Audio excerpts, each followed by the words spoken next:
आप देख रहे हैं जन कल्याण एक्सप्रेस न्यूज़। स्वतंत्र जनता राज पार्टी के जिला अध्यक्ष जो कि आज उत्तर मुरादनगर नगर पालिका परिषद चेयरमैन पद की भावी उम्मीदवार हैं, जिनके पीछे बढ़ती भीड़ आप देख सकते हैं कि हर चौराहे और मोहल्लों के अंदर शौकेंद्र चौधरी की चर्चा किस तरीके से बढ़ती जा रही है। बहन बेटियों और व्यापारियों की प्राथमिकता सुरक्षा की।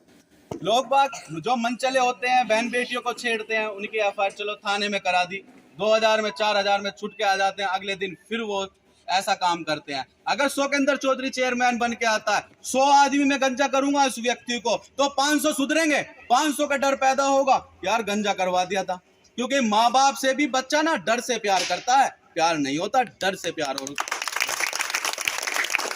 जिस दिन ऐसे लोगों के अंदर डर पैदा हो जाएगा ना, उसी दिन हमारी बहन बेटियां सुरक्षित हो जाएंगी। और यह शौकेंद्र चौधरी का वादा है, ऐसे प्रवृत्ति के लोग 5 साल के लिए मुरादनगर छुड़वा दूंगा उन लोगों से।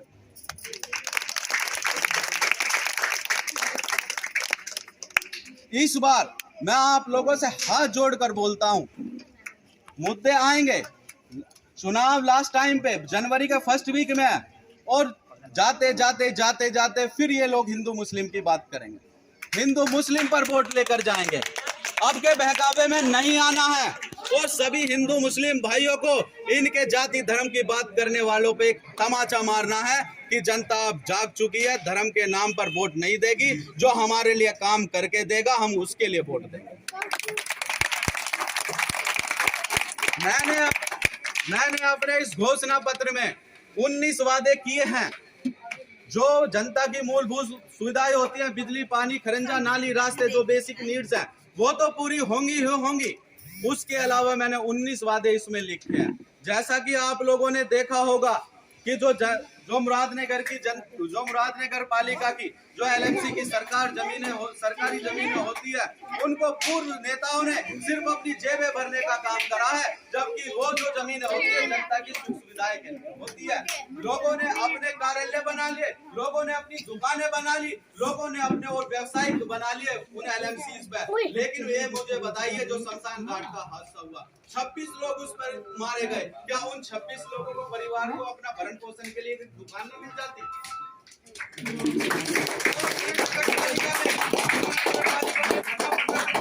मुझे 144 धारा में अपनी जमानत करवानी पड़ी महिलाओं को।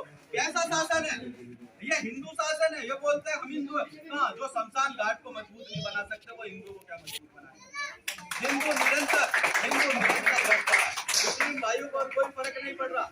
मैं बता दूं, जितने भी मेरी माताएं बहनें यहाँ बैठी है, अगर ये सोच रही हैं और हमारे परिवार वाले, मैं हिंदू हूँ कट्टर, लेकिन अपने धर्म के लिए, दूसरे के धर्म के लिए नहीं। जागरूक बनो अपने धर्म के लिए, लेकिन दूसरे के धर्म के लिए नहीं। आप ये सोचिए कि हम कहाँ जा रहे हैं। ये नफरत की आंधी, कभी तो इसको कम करना। उसी नफरत की आंधी को मैं कम करने की कोशिश कर रहा हूं, जहां से मुरादनगर से मैंने इसकी शुरुआत करने जा रहा हूं। आप सबका मुझे साथ चाहिए।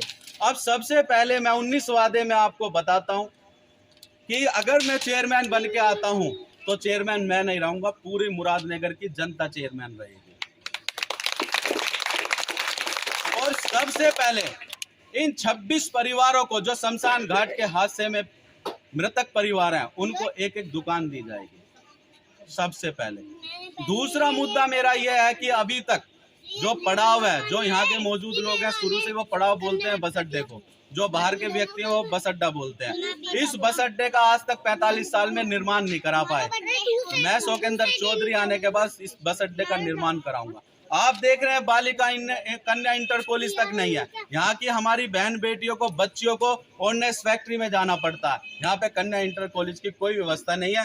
कन्या इंटर कॉलेज की व्यवस्था होनी चाहिए। आप देख रहे हैं प्रदूषण, पोल्यूशन इतना हो रहा है कि स्वास्थ्य पर बहुत फर्क पड़ रहा है। सार्वजनिक पार्क आज तक इस मुरादनगर में किसी भी नेता ने 45 साल में, चाहे चेयरमैन हो, चाहे विधायक हो, चाहे सांसद हो, मुरादनगर में किसी ने भी सार्वजनिक पार्क नहीं दिया। और आपको पता है सार्वजनिक पार्क की कितनी यहाँ पे जरूरत है, जहाँ पे हमारी माताएं, बहनें, बुजुर्ग, यूथ वहाँ पे घूम सके, योग कर सके। तो सार्वजनिक पार्क भी होगा और एक योगा सेंटर भी बनाया जाएगा। आप बताइए, मैं अपनी जेब से कोई बनाऊंगा? 146 करोड़ की योजनाएं आई थी, इस बार 146 करोड़ में क्या लगा मुरादनगर? अगर 100 करोड़ लग जाए ना तो मुरादनगर चांदनी चौक बन जाए। तीसरा मुद्दा मेरा यह है कि सबसे बड़ी समस्या हमारे जो मिडिल फैमिली के परिवार हैं, जो निचले स्तर के परिवार हैं, गरीब लोग हैं, मध्यम परिवार के लोग हैं, शिक्षा इतनी महंगी हो चुकी है कि हम लोग अपने बच्चों को सरकारी शिक्षा कोचिंग नहीं करा पा रहे हैं। पहली बात तो सरकारी अब नौकरी बची कितनी, लेकिन चलो फिर भी हम ऐसी व्यवस्था क्यों नहीं करते जो मध्यम और निचले स्तर के परिवारों की शिक्षा पर ध्यान दिया जाए। वो इसलिए सरकार ध्यान नहीं देती है, अगर शिक्षा, माननीय काशीराम जी ने यह कहा था कि शिक्षा से जागृति पैदा होती है, जागृति से तर्क पैदा होता है, तर्क से विचार पैदा होता है, और विचार से बच्चा ना जब यूथ पढ़ेगा तो वो सवाल करेगा। और ये नेता लोग यही नहीं चाहते कि इनसे जनता सवाल करे, ये हमें मूर्ख और अनपढ़ बना के रखना चाहती है। इसलिए मध्यम परिवार उस शिक्षा को नहीं कर पा रहे हैं, और जो पैसे वाले लोग हैं वो तो किसी भी तरीके से हासिल कर रहे हैं। तो मैंने ये सोचा है कि यहाँ पर एसएससी और यूपीएससी, आईपीएस और पीसीएस की कोचिंग के लिए निःशुल्क सेंटर खोला जाएगा,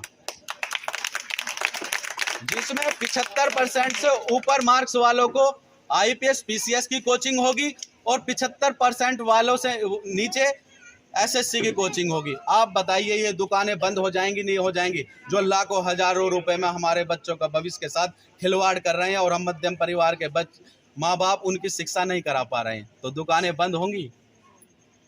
मैंने इसमें हर वर्ग के लिए दिया, मैंने इसमें रेडी पटरी वालों के लिए भी दिया। रेडी पटरी वालों के लिए एक वेडिंग जोन अलग से बनाया जाएगा, एक लाइन में होगा, ना तो ट्रैफिक की समस्या होगी, लेकिन पुलिस वाला उनके डंडा नहीं मारेगा कोई। रेडी पटरी वालों के ये वादा करता शोकिंदर चौधरी, डंडा नहीं मारेगा गरीब आदमी को। ऐसी व्यवस्था हमें लानी चाहिए। जो किराए पर लोग रह रहे हैं उन्हें बिजली पानी बिल का आधा होगा, उनको हाफ पेमेंट करना होगा उनका बिजली पानी का। लॉकडाउन के बाद में हाउस समस्या इतनी हो गई है व्यक्ति की, हाउस टैक्स और बढ़ा दिया इन लोगों ने, जबकि उस हाउस टैक्स को कम करा जाना चाहिए। लॉकडाउन के में आप देखो, कोविड में कोरोना लॉकडाउन हुआ, कोरोना में लोगों की कमर टूट गई। तो इसको कोविड को देखते हुए मैंने ये सोचा है कि मुरादनगर के अंदर एक फुल्ली ऑटोमेटिक लैब होनी चाहिए, जिसमें 10,000 तक के खून, अल्ट्रासाउंड और एक्सरे फ्री होने चाहिए।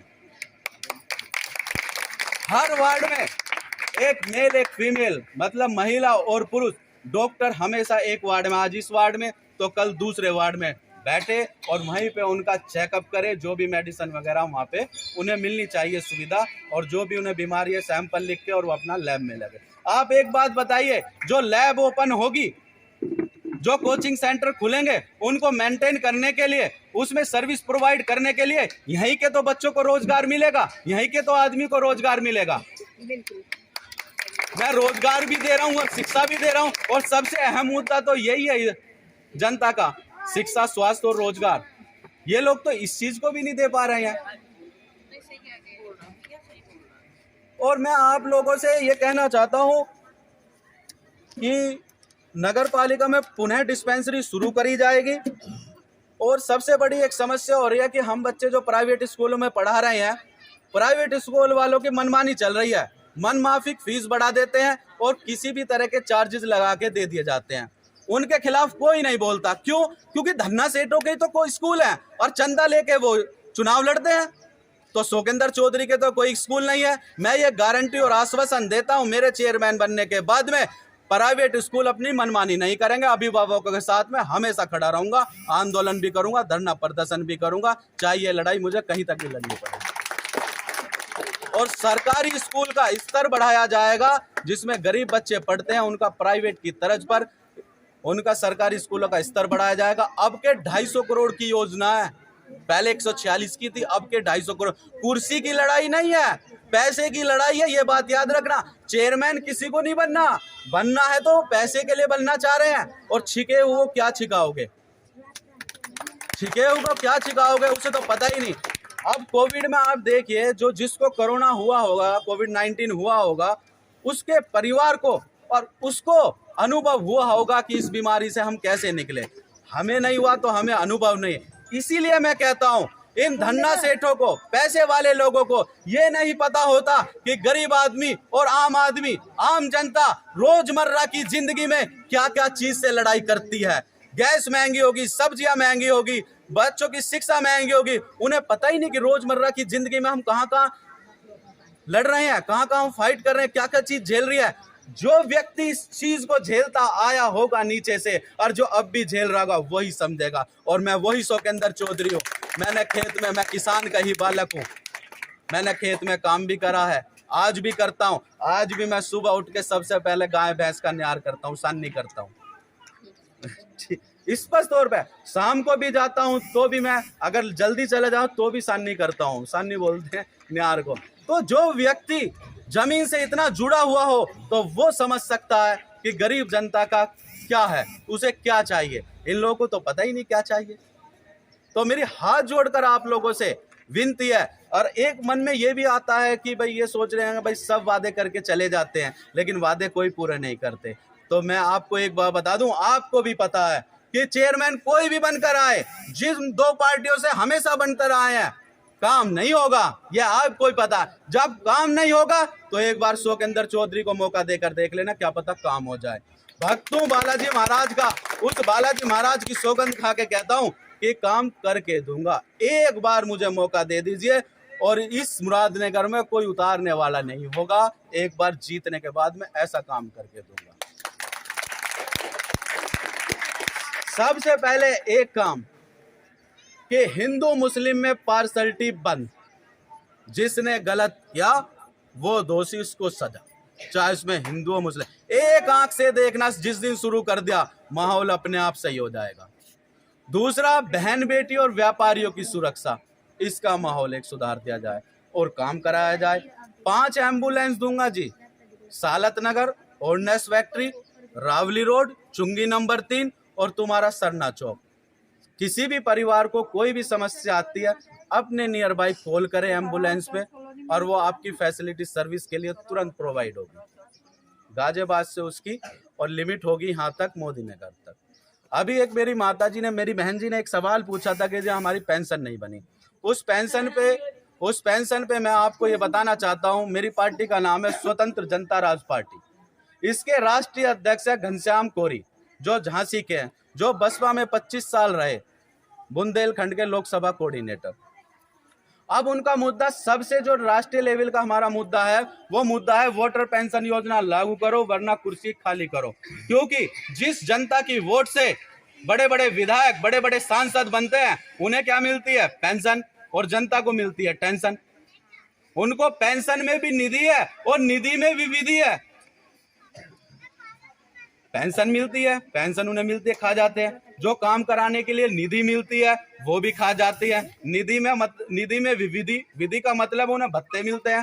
फोन का रिचार्ज महीने का 265 रुपए का होता है, उनको 2500 रुपए का भत्ता मिलता है। क्यों? तो उसमें भी निधि में उनकी विधि है। 360 योजनाएं चल रही हैं, वृद्ध पेंशन योजना, विकलांग पेंशन योजना, विधवा पेंशन योजना।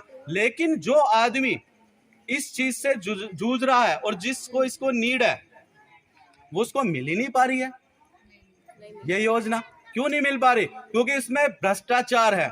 सब ये हम लोगों के नाम पर 360 योजनाओं में ये लोग हमारा पैसा खा रहे हैं। तो इसलिए राष्ट्रीय अध्यक्ष जी का ये कहना, जिस दिन हमने सत्ता में भागीदारी कर दी उस दिन हम वोटर पेंशन योजना लागू करेंगे। वोटर पेंशन योजना लागू करनी क्यों जरूरी है? वो इसलिए जरूरी है क्योंकि आप देख रहे हैं वोट परसेंट सिर्फ 50%, 40% या 60% पड़ रहा। तो 100 आदमी में से जो जनता ने चेयरमैन चुना, जो विधायक चुना, जो सांसद चुना, जो सरकार चुनी, वो तो 50 लोगों ने चुनी है। 50 लोगों ने तो चुनी नहीं, तो 50% का विधायक सरकार, तो 50% की सरकार चल रही है। इसीलिए सरकार अच्छी नहीं चल रही, इसीलिए नेता चुनकर अच्छे नहीं आ रहे हैं। तो जिस दिन वोटर पेंशन योजना लागू होगी, 3000 रुपए की वोटर पेंशन योजना लागू होगी। आपका जो वोटर आई कार्ड होगा वो डिजिटल आई कार्ड होगा। आप एटीएम मशीन में जाइए और आपकी 3000 रुपए आपकी पेंशन होगी, ऑनलाइन आपका रजिस्ट्रेशन होगा। अब इसके 3 फायदे हैं। सबसे बड़ा फायदा, जब वोटर पेंशन योजना लागू होगी, वोटर पेंशन योजना उसी को मिलेगी जो वोट डालेगा। जब वोटर पेंशन योजना जिसको लेनी होगी वो वोट डालेगा, नहीं डालेगा? बताइए। डालेगा तो वोट परसेंट बढ़ेगा, नहीं बढ़ेगा? बढ़ेगा। जब वोट परसेंट बढ़ेगा, 80%, 90%, 95% पहुंचेगा, तो बताइए अच्छा नेता चुना जाएगा, नहीं चुना जाएगा? चुना जाएगा। दूसरा, जो हमारी समस्याएं है घरेलू, गैस की है, सब्जी की, जो हमारी रोजमर्रा, वो पूरी गरीब जो निचले बिल्कुल उनकी पूरी होगी नहीं होगी समस्या। तीसरा क्या होगा? लड़ाई, दंगे, छेड़छाड़ सब बंद हो जाएगी। वो इसलिए बंद हो जाएगी, जिसका भी थाने में नाम चला गया उसको वोटर पेंशन योजना खत्म हो जाएगी। अब बताओ कितने परिवार वाले चाहेंगे कि हमारे बच्चे लड़ाई करें, हमारे बच्चे ये करें, दंगा करें, हमारी वोटर पेंशन योजना बंद होगी। डर से काम होता है। वोटर पेंशन योजना कोई खत्म नहीं कराना चाहेगा कि हमारी वोटर पेंशन योजना खत्म हो जाए। इसीलिए मैं आपसे कहना चाहता हूं, अब की बार ना वोट सिर्फ जनता को जनप्रतिनिधि ऐसा चुनो, बड़ी बड़ी पार्टी के नाम मत देखना, बड़ी बड़ी गाड़ियां मत देखना, बड़े बड़े नेता मत देखना, जाति धर्म मत देखना, अपने जैसे को चुनकर। क्योंकि आपने देखा होगा इन नेताओं के लिए हमारे दरवाजे हमेशा खुले रहते हैं, लेकिन हमारे लिए इनके हमेशा दरवाजे बंद रहते हैं। तो नेता ऐसे चुन के लाओ जिनके दरवाजे हमारे लिए सदा खुले रहें। और ये वादा करता है शोकेंद्र चौधरी के दरवाजे हमेशा खुले रहेंगे। 9 से 5 नगर पालिका के अंदर मिलेगा, 5 से 10 शहर में घूमता मिलेगा, 10 बजे के बाद मैं अपने घर जाऊंगा। ये वादा है मेरा आप लोगों को। बस जी, राम राम, नमस्कार। ये मेरे विचार थे और मैं आपको ये बता दूं, ये विचार मैं ना तो नेता हूं, सिर्फ जो मेरे अंदर से भावनाएं आती है ना मैं लिख के बोलता ना कैसे बोलता, लेकिन जो जनता की समस्या है उससे मैं भी तो जूझ रहा था कुछ साल पहले। बस उस समस्याओं को देखते हुए जिस समस्याओं से मैं जूझ रहा हूँ, इसीलिए मैंने पार्टी में आने की सोची और चुनाव लड़ने की सोची। मुझे विश्वास है आप लोग मुझे जरूर समर्थन दोगे और इस बार ना एक नई पहल करके बदलाव करने की जरूरत है और जनता की मांग है परिवर्तन। ठीक है जी, नमस्कार।